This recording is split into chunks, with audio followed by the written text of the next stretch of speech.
Welcome to my channel Manutech. Today I will tell you about stable and unstable system. Stable and unstable system explain करने से पहले मैं आपको bounded signal के बारे में बताना चाहूँगी. What are bounded signals? Okay. अगर सिग्नल है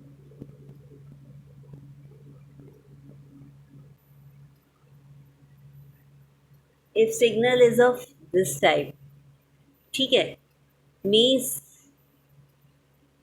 सिग्नल जो है साइन ओमेगा नॉट टी है. सपोज कीजिए ये जो सिग्नल है ये बाउंडेड सिग्नल होगा. क्यों? क्योंकि इसका जो एम्पलीट्यूड है वो फाइनाइट है.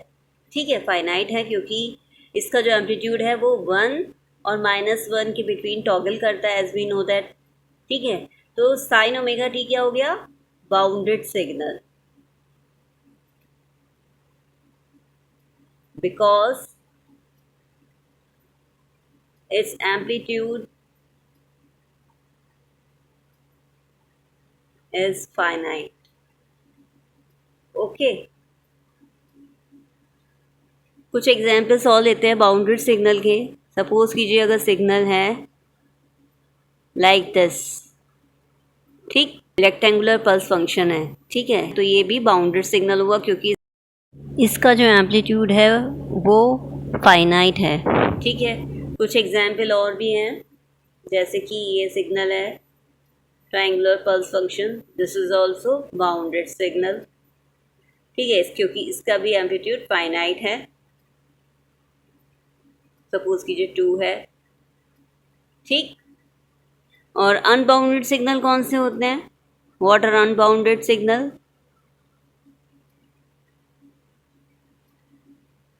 Unbounded signal are those whose amplitude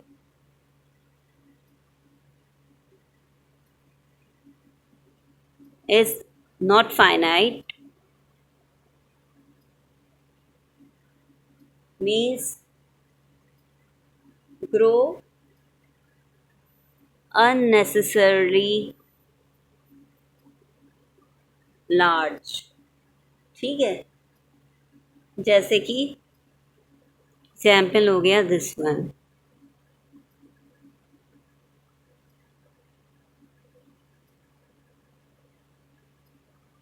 means ये जो इसका जो एम्पलीट्यूड है वो एक्सट्रीमली लार्ज होता जा रहा है. ठीक है, जब टाइम जो है इंक्रीज होता जा रहा है. ठीक, तो ये एग्जाम्पल हो गया अनबाउंडेड सिग्नल का. और क्या एग्जाम्पल हो सकता है अनबाउंडेड सिग्नल का?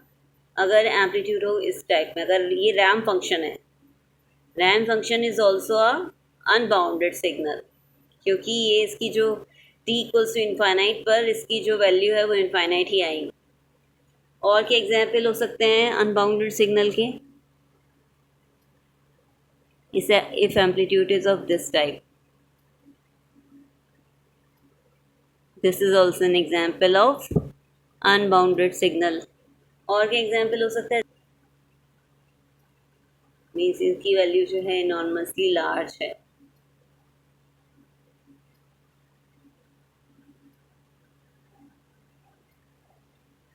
Okay, these are examples of unbounded signals. Okay, what are stable systems now? I want to define. A system is said to be stable if bounded input produces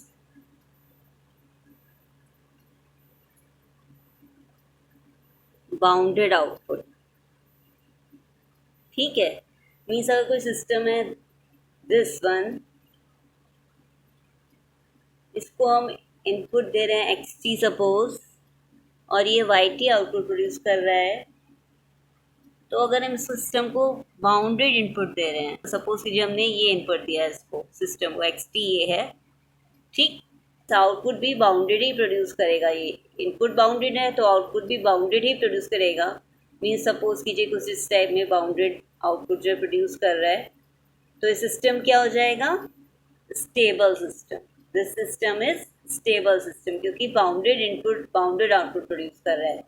ठीक है, means ये अगर system stable होगा तो इसको BIBO stability criteria जो है follow करेगा। BIBO से क्या मतलब है? Bounded input produces bounded output. ठीक, अगर सिस्टम को इस ब्लॉक से रिप्रेजेंट कर रहे हैं, इनपुट हम दे रहे हैं बाउंडेड, मीन्स इनपुट कुछ इस टाइप में दे रहे हैं, बाउंडेड इनपुट दे रहे हैं। अगर सिस्टम प्रोड्यूस कर रहा है आउटपुट YT कुछ इस तरह से, ठीक, तो इसका मतलब ये हो गया अनबाउंडेड आउटपुट प्रोड्यूस हो रहा है, इसलिए सिस्टम क्या हो जाएगा? अनस्टेबल हो जाएगा। This systems become unstable system.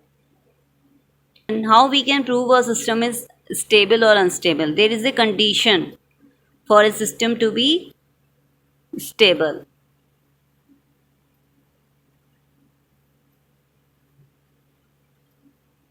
वो क्या है? If impulse response is absolutely integrable. Impulse response system का, impulse response of the system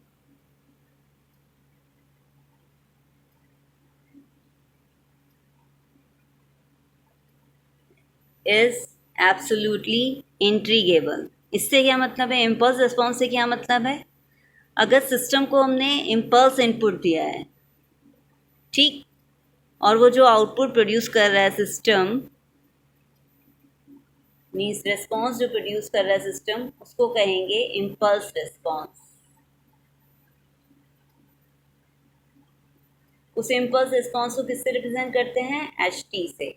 और इनपुट क्या दिया हमने? डेल टी, मतलब इम्पल्स फंक्शन का इनपुट दिया है, ठीक, और वो आउटपुट प्रोड्यूस कर रहा है, मीन्स रिस्पॉन्स प्रोड्यूस कर रहा है, उसको कहेंगे इम्पल्स रिस्पॉन्स और HT से डिनोट करेंगे, ठीक।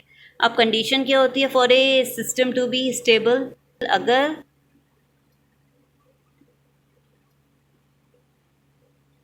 HT को, मीन्स इम्पल्स रिस्पॉन्स को एब्सोल्युटली इंटीग्रेट करें -इन्फिनिटी से इन्फिनिटी तक, और उसकी जो वैल्यू आए वो फाइनाइट आए, मीन्स लेस देन इन्फिनिटी आए, तो सिस्टम क्या होगा? वो स्टेबल होगा। ये कंडीशन होती है for a system to be stable, ठीक है। Now let's take some examples. Suppose कीजिए फर्स्ट एग्जांपल है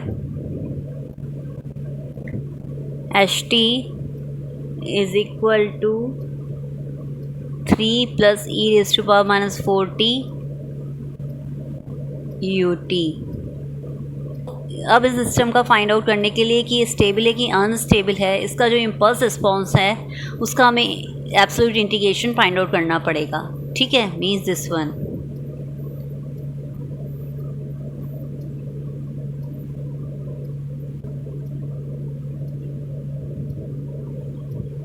अब इसमें जो है वैल्यू पुट कर देंगे HT की, जो कि है 3 + e⁻⁻4t dt,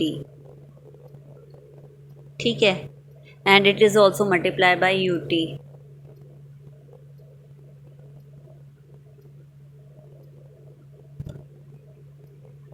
क्योंकि इसके अंदर यूनिट स्टेप सिग्नल है, तो इसका मतलब ये हुआ कि इसकी जो लिमिट हो जाएगी वो 0 to इन्फिनिटी के लिए हो जाएगी, क्योंकि जो यूनिट स्टेप सिग्नल होता है वो 0 to इन्फिनिटी के लिए 1 होता है, लेस देन 0 के लिए वो 0 होता है, ठीक है। तो इसका मतलब 0 to इन्फिनिटी इसकी लिमिट हो जाएगी। अब क्या आ जाएगा? Mod of 3 + e⁻⁻4t, okay, dt,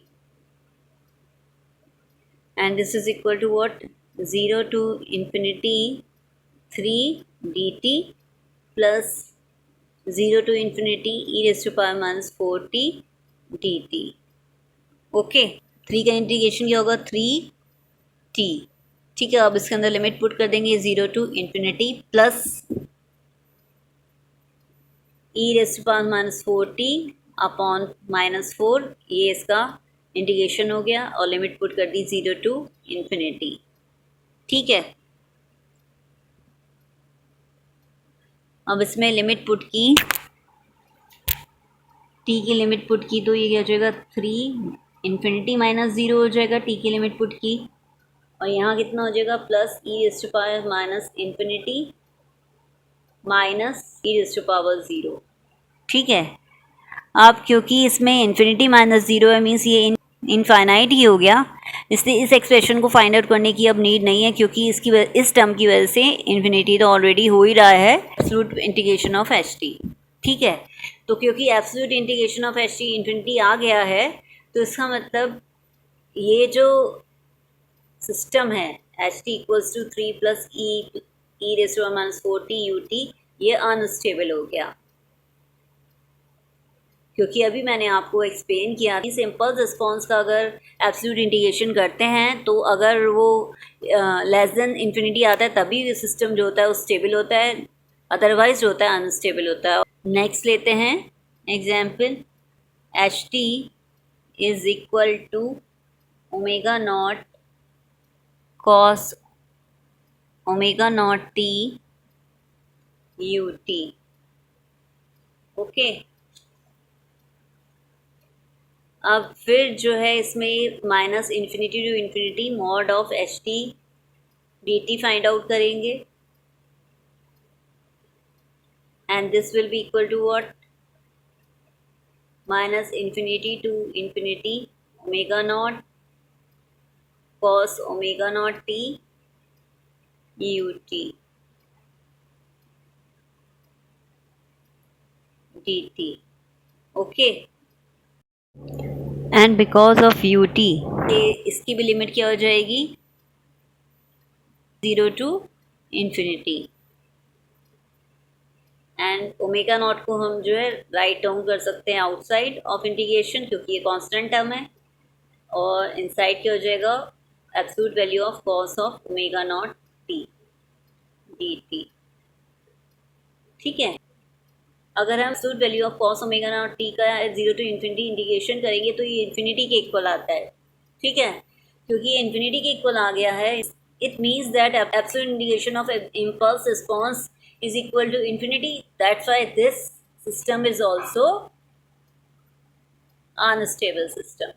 okay, ये भी सिस्टम क्या हो जाएगा अनस्टेबल सिस्टम हो जाएगा।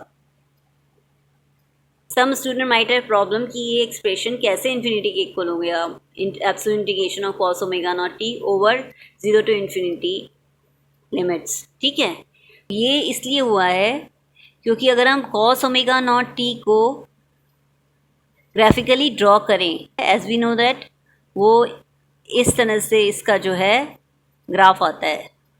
ठीक है, ये हमें पता है इसका एम्पलीट्यूड जो है 1 और -1 के बिटवीन टॉगल करता है, और ग्राफ का इतना पार्ट जो है नेगेटिव आ रहा है, तो इसका मतलब एब्सोल्यूट वैल्यू हम फाइंड आउट कर रहे हैं मीन्स ये पार्ट भी पॉजिटिव हो जाएगा। ठीक, मीन्स अब कॉस ओमेगा नॉट टी का एब्सोल्यूट वैल्यू किसके इक्वल आ जाएगी, means it will be equal to, it will be like this,